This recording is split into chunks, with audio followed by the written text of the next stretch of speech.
4:30 and breaking news. Live look from Johns Island this morning. There you see a Charleston County deputy's cruiser, and in front of it, just the start of the damage from a possible tornado that touched down in that area overnight.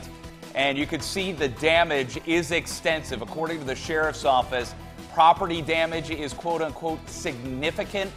There are also reports that people had to be cut from their homes. We will have live coverage throughout the morning here on News 2 Today as people wake up to a lot of work to do, and it's already started along Main Road, Brownswood Road, parts of that area, Sunny Boy Lane, another street name that we've heard a lot about overnight here this morning for just waking up. It's been quite an overnight few hours. I'm Brad Franco. And I'm Octavia Mitchell. I was talking to Josh Martha a little while ago. He said it all happened around 1 o'clock this morning. Yeah, and what happened was it was identified on radar, and then the meteorologist can get into this as we get into our coverage here, just how nasty this was and how quickly it developed and touched down. Look at this. You can see the video if it right was here. Indeed a tornado. Yeah, again, that hasn't course, been confirmed. Possible tornado that we're reporting on this morning. Take a look at the damage here. I believe this is along Main Road. As you can see, trees toppled over in the middle of the road. We have live coverage this morning, team coverage this morning. We have our meteorologist, Josh Marthers. He's live there on Johns Island, as well as Annie Taylor. She is there with a live report this morning. And you see the size of these trees that are down. You talk about Johns Island, if you're not familiar with it, some of the most picturesque roadways in the low country with huge old oak trees lining the roadway, and many of those oak tree limbs are on power lines. Power is out to a lot of people, if not the entire island. Many of those roads, especially the side streets, are impassable at this point. But it's incredible to see some of the damage that we are now seeing. Where are we going now? Are we going to check in with Kyle Dennis here first? Yeah, let's check in with Kyle Dennis. Kyle, take us through the timeline of events and what exactly happened. Well, Brad, right now we're looking at the radar around 12:45 in the morning. Notice the green and the red. This is what we call our Doppler velocities. This shows us the direction of the winds. This is an extremely impressive, what we call a velocity couplet, where you can actually see the rotation on the radar. There was definitely no question that there was rotation in the storm. The question is what touched down, what hit the ground out on Johns Island. The green that you're seeing, this is winds blowing this way towards the west. The red, winds blowing towards the east. So right in there is the area of rotation. In my 4 years here in Charleston, this is probably the best defined velocity couplet I've seen on radar. I'm going to step out here just a minute to give you a timeline so I can back this up and show you how this evolved over the course of the morning. It happened very, very quickly. I'm going to back up here to just about midnight.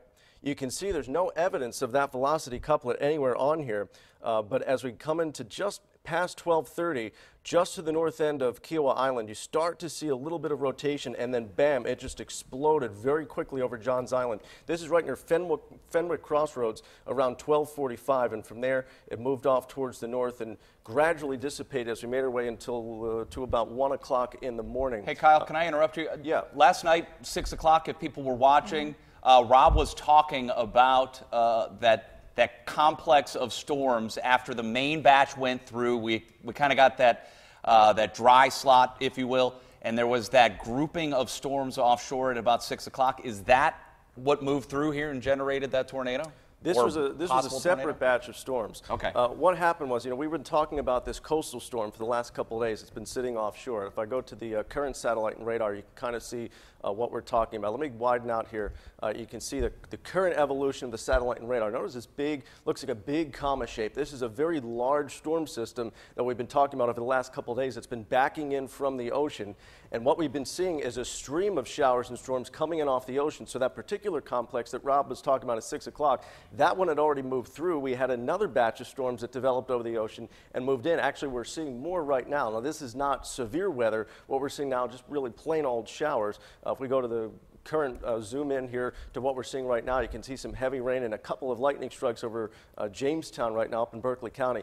But again, that was a separate batch of storms, and really this just gives you another reminder that anytime there are thunderstorms, there is the potential for rotation. It's not something that can necessarily be predicted well in advance, so you always have to be prepared anytime there's a chance of any type of convective activity, thunderstorms. You have to be prepared for that last-minute surprise that there could be rotation, there could be a tornado. And even when there's not a tornado, you can have straight-line wind damage that produces just as devastating damage as we're seeing out on James Island. Now, what's going to happen today is the National Weather Service is going to go out there and they're going to survey the damage, and they're going to determine how fast those winds were blowing, and the pattern of the damage is going to clue them in as to whether this was a tornado or whether this was straight-line wind damage.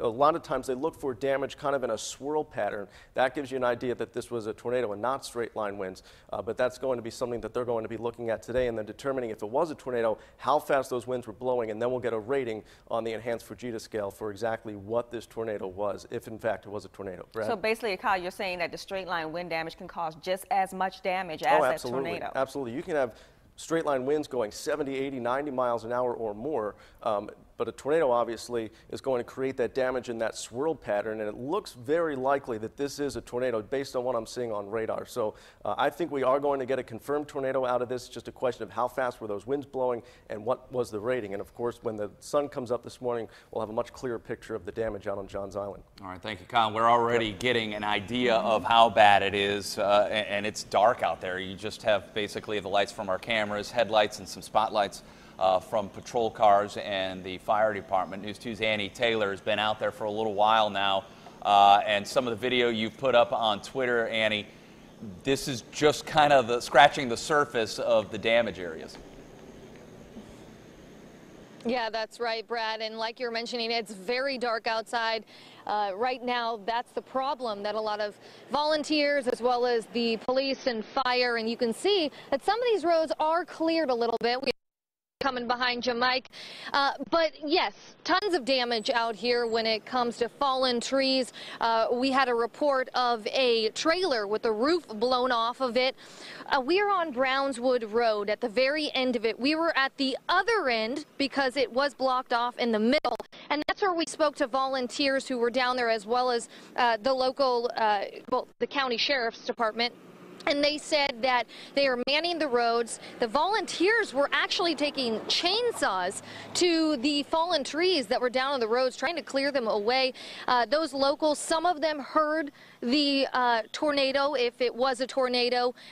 Some of them did not. So if you're just waking up, then you either know kind of what you should expect when you go outside during a storm like this, or you have no idea what you're coming out to. And if you don't, there are fallen trees all over the roads. It took us a couple back roads just to get to the opposite side of Brownswood Road. Again, we have no reports so far if there are any injuries. We spoke to EMS and they didn't get any word of that. So right now, fire is being used to really man the roads, clear the roads, as well as check on everyone in all the homes, because they are out here with flashlights. They're doing their job, and we're going to stay out here all morning for you guys and give you updates. Josh just got on scene, and so he's going to give you updates as well. He's, surveying as well as the police department. So we'll send it back to you guys for now. All right, thank you, Annie. I think Annie makes a good point. A lot of people are just waking up, walking outside. Maybe they aren't. Maybe you slept through it. I mean, that is possible. Your road may be blocked because of these down trees and power lines. Again, I think it stands to reason. It's a good point to remind people, if there is a power line down, whether you think it's a power line or a cable line or anything like that, don't touch it, and make sure you call and report it to the utilities. If you can't get out of your driveway and you need help, make sure you call the authorities. They will come and help you in situations like this. Get those trees clear, because, again, we're talking about Johns Island. These are century-old oak trees that have come down. And as the sun comes up, I have a feeling we're going to see a much wider path of damage, because when you look at the maps of the roads that are being mentioned, they're close It's together, Brownswood but they're Road. not on top of each other. Right. So right now, when the sun comes up, we'll get a better handle on exactly Yeah. how The main widespread areas this we're damage hearing is. Right about- now, it's Brownswood Road. Brownswood Road, Sunny Boy Lane, and Main Road is a lot of what I was hearing as far as scanner chatter on the radios upstairs. We have scanners where we can listen to what's being talked about on the radios by the authorities. We heard them talking about going door to door on Brownswood Road and Sunny Boy Lane, checking on the people who live there to make sure that they're all accounted for and okay. Make sure you sign up for our Storm Team 2 weather app.